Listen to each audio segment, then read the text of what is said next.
Hello and welcome to my YouTube channel. My name is Melissa. I am the owner and artist here at the Top Drawer RVA located in Richmond, Virginia. I'm also a Dixie Belle brand ambassador.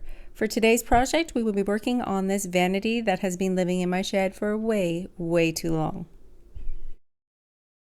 When the opportunity presents itself to buy a piece of furniture at a really good price, I never turn it down, which means that I am overloaded with pieces in the shed that need a lot of work and I don't want to do it. So let's take this one apart, have a closer look, and get to work. It's really structurally just fine, but has a lot of cosmetic issues. So we are going to be using Would You Bend today to fix up this beauty and bring her back to life, along with a heck of a lot of Dixie Belle's mud to fill in those holes. Whenever I bring my pieces inside my house to check them out before I begin to paint, I take them apart, take off the hardware, look inside, give everything a really good vacuum inside and out, as well as clean with white lightning.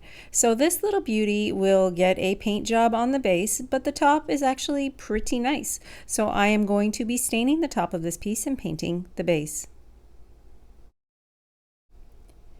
And if possible, whenever I can, I save and reuse the original hardware. Look at my little friend that came to join me on this little cleaning journey. I hope you're not afraid of spiders, bugs, or creepy crawlies, because let me tell you, I've seen them all when they live in my shed. Using white lightning is always a good idea. I clean the interior and the exterior and rinse with water, making sure to remove any grease, oils, any dirt, anything that is sticking on there that shouldn't be.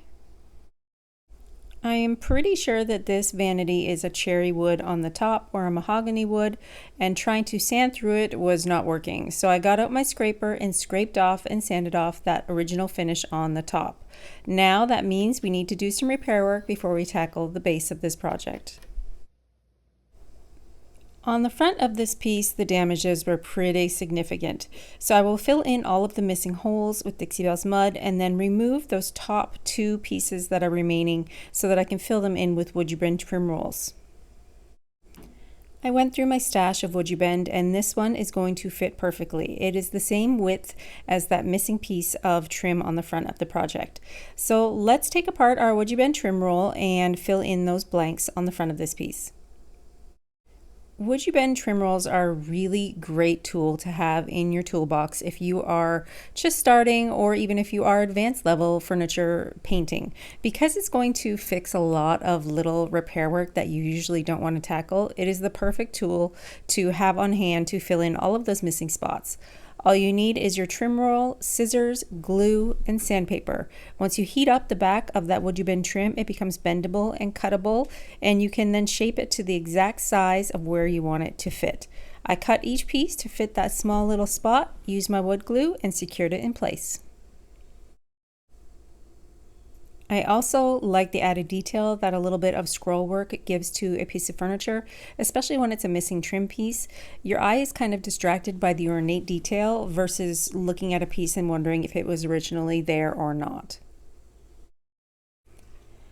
So since this piece has a red wood, most likely a mahogany base, we are going to prime this with 2 coats of Dixie Belle's Bonding Boss in white. Why Bonding Boss? Well, because red wood is notorious for bleed through. I also want to be able to cover all of the Dixie Belle's mud that I've sanded back to flat, and using Bonding Boss is really going to lock that mud into place. I like to roll on my Bonding Boss with a foam roller. You're going to need 2 even coats, waiting approximately 2 to 4 hours in between coats of Bonding Boss, and then waiting the full 24 hours before you come in and paint. So Bonding Boss kind of replaces the need to wonder why maybe you should use Slick Stick or you should use Boss, because this product is a 2-in-1 product. It is your stain blocking and also your gripping primer for anything slick or shiny. So now that the top of this piece has been sanded down to raw wood, I'm going to use gel stain. The reason why I'm choosing a nice dark color of gel stain is because I actually blew through the veneer a little bit on the edges, and using gel stains allows you to build up the coverage and hide any damages that might be there. So you're still going to see the wood peeking through, but I can use the same product to build up on the edges to hide the damaged veneer.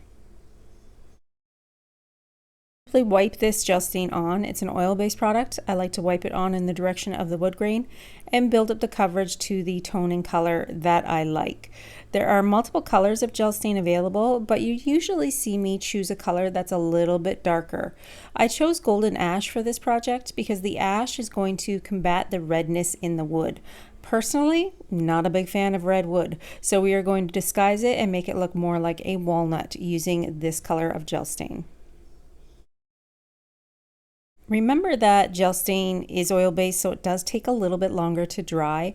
Depending on your conditions and how thick you're going to apply your product, it could take up to 72 hours or longer to get dry. So this is a project I'm doing inside my home studio, so it is climate controlled, as well as the fact I'm really not applying the product that thick. You see me apply it a little bit thicker on top of existing finishes, but since this was sanded back, it's pretty much absorbing very well into the raw wood. If you are a beginner painter and you need to learn a little bit more about gel stain and why I use it on top of existing finishes, I do have a Back to Basics series here on my YouTube that explains in depth each product as you need to use it. So if you needed to learn a little more about gel stain, it's there for you to access and watch at your leisure. And then after I finished applying the gel stain, this is what I was left with, a beautiful uniform top. I really like this color. So what are we going to do for the base of this project? We're actually going to be using Terra clay paint. Remember all the damages that I sealed and covered with my mud? I want to come in with Terra clay paint and add a textured finish. That is also going to help disguise any of the rough edges or any maybe little tiny chips of veneer that I didn't hit with my mud for repair work. Terra clay paint is super simple to apply and blend. It is my go-to paint for any ombre blending. I simply just stipple on the paint until I get the exact texture that I'm going for. For this scene, I want a wintry type of a finish on the bottom of this vanity. I will list every color that I used in the description below, but mostly this is Desert Tan and Moonbeam. I really like to use a natural fiber brush when I'm blending my Terra clay paint, and keeping it damp helps create that cloudy finish. I really think that Terra clay paint is my favorite go-to paint for any blending or ombre based look. After my Terra clay paint has dry, I'm going to come in with my Terra Tough or my Terra Seal. For this project, I use the matte finish and seal up my Terra clay paint before I add any transfers. For the next part of this project, I'm going to create a forest on the front and the sides of this piece. First off, I'm going to go in with Moonbeam and create kind of a shadowy effect of tree limbs, and then I'm going to come in with Onyx, mixed in with a little bit of chocolate from the Chalk Mineral paint line and the Terra clay paint colors that I used, applied with a spatula to create birch trees. You can pretty much start these little trees with a brush and then move it into your spatula and get a really realistic, beautiful effect. It's not hard, it's just mostly about building layers and trying to keep a little bit more fluid with your hand. Give it a try in canvas first if you're a bit worried about how it will turn out in your furniture, but I promise you these trees are super simple and anybody can achieve this look. The trees were on the sides, the front, and then that was all. I just did one side and then the front of this piece, just for kind of visual aspect of the transfer that's going to be applied.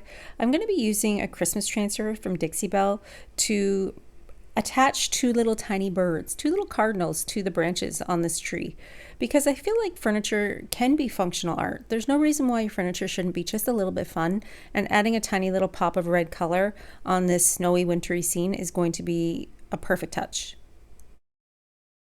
Don't forget, if you are painting trees, to make sure that they're not all looking exactly the same.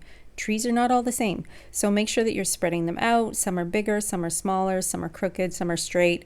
Make sure that you stay fluid with it, and then you will get the best looking trees, I promise. Okay, now for the fun part. I'm going to take this beautiful transfer from the Bells and Whistles line. It's actually one of the newer ones for the Christmas season, but I'm just going to use two birds. Inside this transfer, you have 4 sheets. I'm not going to be using the little acorns or the little pine cones. I'm just going to use 2 birds. So cutting out a couple of birds and then positioning them around to see which ones I would want to use. To be honest, I probably could have hand painted in some chickadees or cardinals. I actually like painting birds, believe it or not, but this is going to make my job easier and faster. So cutting out 2 birds and then figuring out which one is going to go where. Also, if you take a closer look at the vanity, you're going to see that I sprinkled little white dots and did a little bit of a faux snow look on the front. I did that with just a toothbrush and some white paint, splattering on the paint to look a little bit more like a wintry scene. And remember, I did seal my Terra clay paint before I'm putting a transfer onto my project. If you are ever applying a transfer over top of Terra clay paint, you need to seal it first and not with wax. Transfers and wax don't play well together, along with transfers and Terra clay paint, unless you seal it first to lock in that porous finish. Once you've sealed it and locked in the porous finish, transfers go on just fine. If you've never used a transfer before, they are actually pretty simple. All you need to do is peel off the image from that white backing and place it down into your project. You're then going to use the enclosed burnishing tool to burnish that image off of the plastic and onto your painted furniture. And you really don't have to rub that very hard. It's just a gentle scraping to make sure that the image releases from the plastic and onto your piece. Don't worry about the edges where you are going over top of drawer opening or closing. You can simply use a sharp knife to cut that, either before or after your transfer is down into your project, and your drawers will open very smoothly. I think the hardest part of applying a transfer is getting your finger up and under the edge of the plastic wrap to pull it back. It's very simple, trust me. I think I was a little bit afraid of transfers before I started using them regularly. They're so simple to use, and I put them on a lot of my work. Since I wanted these little birds to look like they're sitting on a branch, I did think out my tree placement and where the birds would be located, making sure to have some smaller branches kind of going out a little bit sideways. This way, when I know I was putting my bird down, I would have an option of placing him somewhere on the branch. So for this little desk or vanity, I only added 2 birds, two birds to this project. So after they were down and onto my piece, I just came in with some wax and sealed them down. You do need to seal your transfers either with wax or clear coat, but since I already sealed this piece with my Terra flat matte, I just added a little wax to seal them down and onto my work. I then came in with my Dixie Belle's wax in brown to add a little bit more depth and dimension to this piece. I apply my wax a little bit heavy-handed, getting it into all the crevices and edges, and then since it's water-based, I can just wipe it back with a damp cloth. I used my blue sponge and my Gator Hide to seal up the top of this vanity, and I was done. I put back on the original hardware. I thought about painting it gold, but I felt like it might take away from the darker vibes of this piece, so I left the hardware in the original burnished color.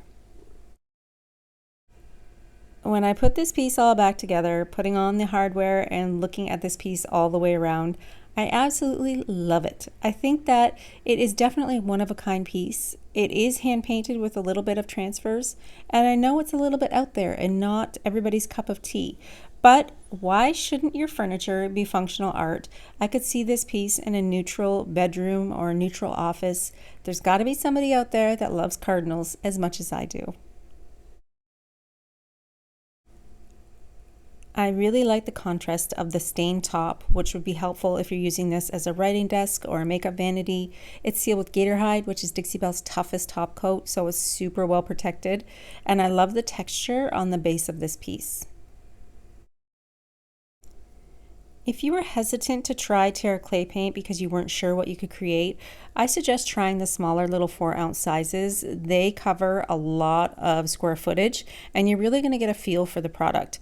I think Terra clay paint is my favorite #1 go-to paint, and I think more people should try it because you will be totally amazed at the results you can achieve. Thank you for joining me on my painting journey today. I'll see you again next time.